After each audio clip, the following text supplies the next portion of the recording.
ఇప్పుడు ఈ రోజు కూడా ప్రజావాణిలో చాలా మంది వచ్చినారు, వాళ్ళకున్న సమస్యలన్నీ కూడా చెప్పినారు. ఎస్పెషల్లీ రేషన్ కార్డ్స్ ఇళ్ళ గురించి ఎక్కువ మంది వస్తున్నారు.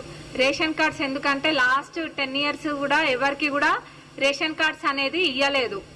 ఎంతసేపు ఎక్కడైతే బై ఎలక్షన్స్ వచ్చినాయో అక్కడ అంటే వాళ్ళ జనాలను ఒక ఓట్ బ్యాంక్ లెక్క చూసినారు అంతే. బై ఎలక్షన్స్ వచ్చిన దగ్గర ఇచ్చినారు అంతేగాని వేరే ఎవరికి కూడా రేషన్ కార్డులు ఇవ్వలేదు. ఇప్పుడు ఆల్రెడీ రేషన్ కార్డులు వస్తున్నాయి. ఇప్పుడు అర్హులైన ప్రతి ఒక్కరు, ఇంకా రాని వాళ్ళు ఎవరైనా ఉన్నా అప్లై చేసుకోండి. ప్రతి ఒక్క అర్హులకి ఇర్రెస్పెక్టివ్ ఆఫ్ పార్టీస్ మీకు ఖచ్చితంగా రేషన్ కార్డులు వచ్చి తీరుతాయి. ఇల్లు కూడా అంతే.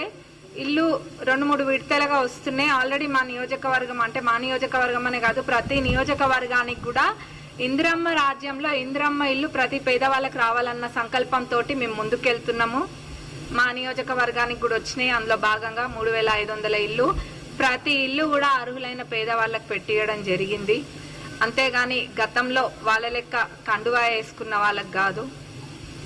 మీరు పార్టీ మారాలి అని వాళ్ళు ఇబ్బందులు పెట్టినట్టు కాదు. ఇది ఒక ప్రజా ప్రభుత్వం, ప్రజలకి ఎల్లప్పుడూ అందుబాటులో ఉండే ప్రభుత్వం, ప్రజలకి అనుకూలంగా ఉండే ప్రభుత్వం, ప్రజల సమస్యలు తెలుసుకోవడానికి ప్రజలలో ఒక్కలుగా ఉండే ప్రభుత్వం.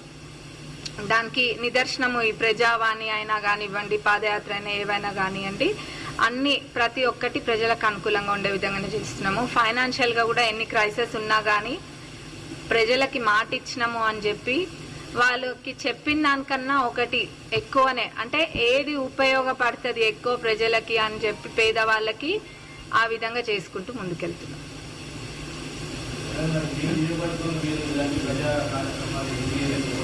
మా నియోజకవర్గంలో నేను ఎమ్మెల్యే యశస్విని పల్లబాట అని చెప్పి ప్రతి ఊరికి అధికారులందరినీ తీసుకొని గల్లీ గల్లీ వాడా వాడా ప్రతి మురికి కాల్వ కుంట అన్ని కూడా తిరుగుతా. నేను అక్కడ ఇక్కడ అని కాదు, ఎవరో చూడాలనో షోప్ టప్కో తిరిగేదాన్ని కాదు. నేను ప్రజల సమస్య తీరే విధంగా నేను తిరుగుతా. నేను ఆల్రెడీ ఆ కార్యక్రమం మా నియోజకవర్గంలో మొదలు పెట్టిన 13 ఊర్లు అట్లా కూడా తిరగడం జరిగింది. ఏంటంటే ఏదో షోప్ టప్ కాదు, వెళ్తే అక్కడ ప్రతి చిన్న మురికి కాల్వ నుంచి మొదలు పెడితే ఇంటి సమస్య దాకా అన్ని తెలుసుకొని వస్తా. ఊరికి పోతే అట్లా పోతా.